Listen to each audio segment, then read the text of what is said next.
Welcome everyone to Chatrax. This is the first video ever in this channel and I'm really excited to present you myself and the channel in general. This channel is going to be about chess and only chess. We are going to analyze games, learn new skills, tips and tricks, learn traps, getting better and everything what's going on with chess, like talking about some grandmasters, trying some other variations of chess, and I hope you really enjoy this. This video is going to be just about analyzing a game between Alexander Chistiakov and Tigran Petrosian, who were a gigantic grandmasters during Soviet Union. And let's just start the game. Alexander Chistiakov plays as white and Tigran Petrosian as blacks. Chistiakov starts the game with e4, Petrosian responds with e6 French defense, d4, d5, knight c3. This is the main line of French defense. So here bishop goes to b4, pinning the knight. White decides to go forward with the pawn, e5, b6. So this move has a purpose of exchanging a bad bishop with a good one. This is something that Tigran Petrosian really liked to do, and we also will see a brilliant move of him of doing a sacrifice exchange. We'll see what that means. Queen goes to g4. So queen is attacking now this pawn over here, which is really annoying because after taking this pawn, he can easily take our rook, which we don't want to happen. In this position, Tigran Petrosian does a really strange move. You can just pause the video to try to find that move. And it is not g6 because g6 will just leave these two squares to white, and later white can just advance with this pawn and take this pawn over here, and the whole pawn structure on the king side will be destroyed for blacks. That's why Tigran Petrosian doesn't do this. He decides to go to f8 with the bishop. This is really strange because you don't see a grandmaster activating a piece and after literally 2-3 moves the bishop comes to its starting position. This is really strange, but this is very good strategic move. His opponent responds with knight f3, so Tigran Petrosian goes to d7 with the queen, activating the queen. Bishop goes to e3, so here knight goes c6. So here bishop goes to b7, doing a fianchetto. This is when a bishop takes control over one of these two, the longest diagonals that are on the board. Bishop of course goes to b5, pinning the knight, which is a really great move. So black decides to long castle here. This is not something you see a lot to people to do because usually it's preferable to do a short castle, but as the white's queen is trapped by its own pieces on the king's side, it's really good in this position to do a long castle and taking your king out from a possibility of whites to attack it with the queen. And now queen can't go out of here to try to attack somehow the black king, and it is just look at this. The king it's protected by an indestructible wall of pieces. So here white decides to castle short. Black activates the knight, preparing this move. White goes to b4, maybe advancing with the pawns to in the future plan ruining this pawn structure here and attacking the queen, the king. I'm sorry. Black goes to f6 with the pawn, maybe wanting whites to take the pawn and later take control, bringing this or this rook to g column, which didn't happen in the game. The rook went to e1. In this position, the best move for blacks is h5, because what Petrosian did is knight f5, which is also a really good move, preparing this one. But here white queen can actually go to h5, and after you have to kick it from your territory, now you have this pawn unprotected. But Petrosian does the knight f5 move, and white doesn't find the queen h5, and it goes directly to a3 with the queen. And now black does pawn h5. So as we can see, with this move, black takes the whole this whole squares that are available for white queen, and now white queen can't really escape. And this move is preparing an escape for white queen, but it's not a good move. Why? Because now it's very easy for the black pawns to just advance and destroy this whole structure here and attack with this rook, with maybe bringing later the queen and killing the king. Black decides to kick this bishop from here. Bishop of course goes to a4, g4.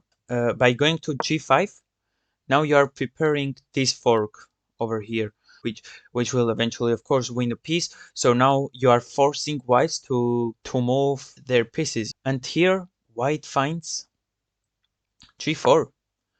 Actually, when I was analyzing the game myself before the video, I also thought that this move would be a good one, but it's not, because you are playing against Tigran Petrosian, and as I said before, his favorite sacrifice is brilliant sacrifice exchange. So this sounds really strange, but I will explain now. You can stop the video, try to find the brilliant move that Tigran Petrosian did here.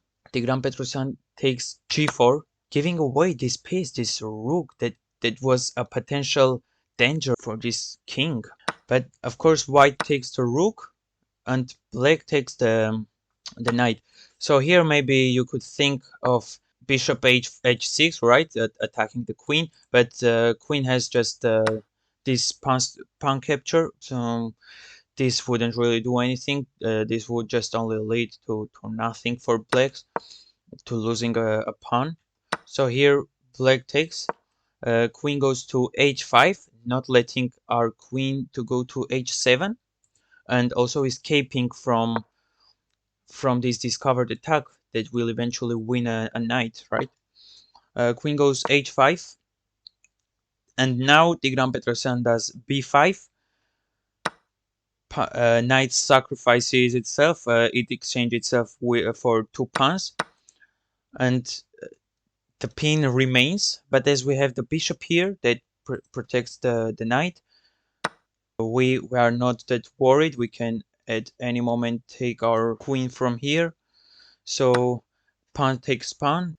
So here king sees a potential attack here with queen, with and with rook. So that's why it goes to h1. But Petrosian doesn't care. He goes to g7 with the queen. So after the exchange of bishop and the knight, so this is what happens, and now the bishop goes to e7, opening this whole row for the rook, so rook can go to h8 and attack this pawn. In this position, white decides to sacrifice this pawn, and the point of this sacrifice is that if black takes, rook goes to b8, or maybe this rook. I think it doesn't matter. And now after we take away our bishop from here, they have control over here, and they can try to promote this pawn or exchange it with one of our pieces. That's why we don't want to take the pawn here. We go bishop b7, queen goes to g4 to save itself from rook h8. But again, we don't care about the queen escaping, because we are creating our attack. And also, if you didn't see yet, there is this fianchetto, as that's why I like it. And this is a discovered attack after removing these 2 pawns from here. And you will see after there is no more moves for white, but the only move here is g1 with the queen, so they prevent this sacrifice of the rook. Because let's say if white decides to go to a4, it can't, of course, it can't go here or here, or maybe it can capture the piece here, but of course it's not a good move because there is this pin. So the only move here for white queen is literally this one after, of course, if it's not. And as we can see, the engine says that it's mate in 5. So here are the moves. Rook sacrifice, as I said. King takes the rook. A check with the queen. And queen goes to h3, and this is mate. So here the best move for white was queen g1, protecting this pawn from the sacrifice. And Petrosian goes to d4, opening this bishop's way, and also attacking this bishop. The pawn is protected with the knight. Bishop escapes, but Petrosian advances with the pawn. And as we can see, the engine says it's made in 6. Bishop goes to f4 to prevent the pawn from going to g3. But again, we don't care. We just go to g3. The bishop takes, knight takes, and now I think in this position black resigns.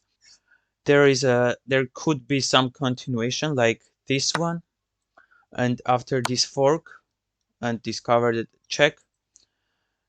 If white blocks with the queen, you may think that taking the queen is the best move here, and maybe after taking, maybe promoting to knight to be cool. Anyway, it's going to be taken. But no, there is actually a brilliant move here. After queen goes to g2, do you see it? Queen goes to g3. This is, the queen can't take because it's pinned. The pawn can't take neither because it's pinned. Again, the king doesn't have any escape, and the rooks can't do anything. And this is just mate. I mean, like, imagine this. I don't know. This is a mate. What a game. But of course, this didn't happen because black resigned before. I think here black already resigned. This is probably one of the most exciting games I have ever seen. So a beautiful game for us, for a video. I hope you enjoyed this game. You enjoyed how Tigran Petrosian absolutely crushed white pieces. And before ending, I would like to say you that I also can analyze your games if you are 11 or 1200 or lower rated player. You can just send your games to me that you want me to analyze, to tell you your mistakes, to help you get better. You can just send it to my email, which will be in the description, and also you can leave it in the comments if you want, but I prefer you to send it to my email. I will also leave my social medias like Twitch, TikTok, and Instagram in the description, and you will really support me if you subscribe or maybe go and just watch my streams, which I will leave also the schedule in the description. And also, if you have some good games that you are excited to show to the public, you can also send me these games and I will make videos about them. That's all for today. Thank you so much for watching, and I hope I'll see you in the next videos.